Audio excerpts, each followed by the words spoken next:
Hello, my name is Jamie Linke, and I'm presenting my final AETA project for academic year fall 2021 to spring 2022.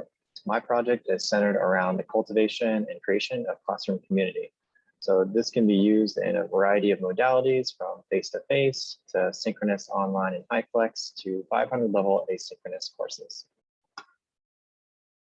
The outcomes for this intervention project are as follows. Students will engage with faculty to promote student and teacher relationships, and students will engage with peers in group and pair settings to prompt peer-to-peer relationships. First, I want to give a quick overview of my data from the Southwestern College Institutional Research Office. For spring and fall 2021, my courses were asynchronous and were primarily composed of Hispanic females ages 20 to 24. I only had 2 students identified as Asian or Filipino. While both these students completed the course, only one of them ultimately passed the course. Additionally, although my male student population was relatively small, less than 18%, they underperformed when compared to my female student population, yielding a success rate of just over 60% compared to 85% for female students. Thus, I wanted to focus on improving outcomes for Asian males ages 25 to 30 in my courses. My proposed intervention consists of 2 parts. First, each week students will complete an intention setting activity that helps them communicate their thoughts and feelings regarding the course content or other events in their daily lives. Although this activity is focused on tracking their English language learning progress, this is also a space for students to tell me about their lives and use more informal language to describe themselves and the worlds around them.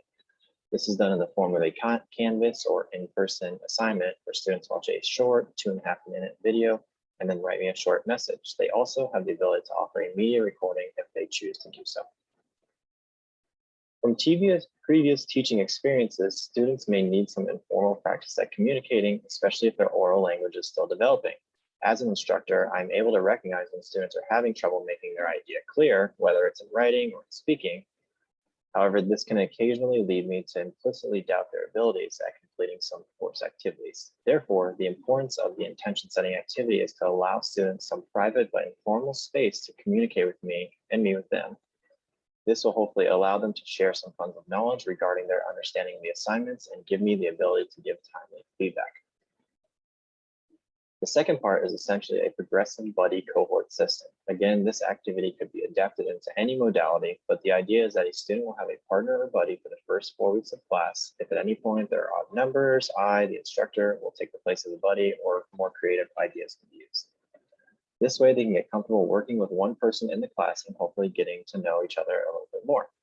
There will need to be some built-in flexibility for incompatible partners or absent students. They'll be completing a vibe check with each other, one informal assignment each week that allow them to connect.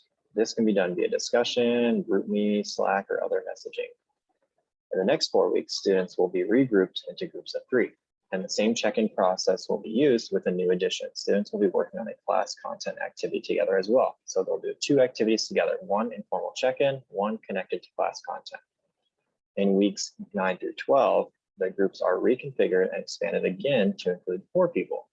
Along with 2 previous activities, a 3rd activity will be incorporated. This is completing a summative class assessment as a group. Weeks 13 and 14 will have the class split into 2 large groups. In addition to a group discussion or Padlet where they complete check-ins with each other, they will also work on creating a review activity for the other group and vice versa. Week 15 is a culminating discussion activity where students are able to reflect upon the process of switching groups and report what they have learned, what they liked and didn't like, and offer any suggestions and thoughts. Of course, depending on the size and scope of the class, these timelines and group numbers can be adjusted as needed.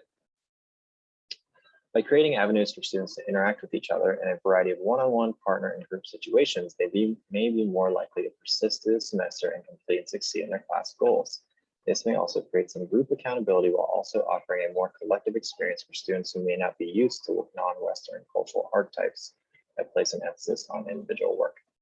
The goal would be for students to work with different classmates at each stage while hopefully maintaining relationships with their previous partners and groups.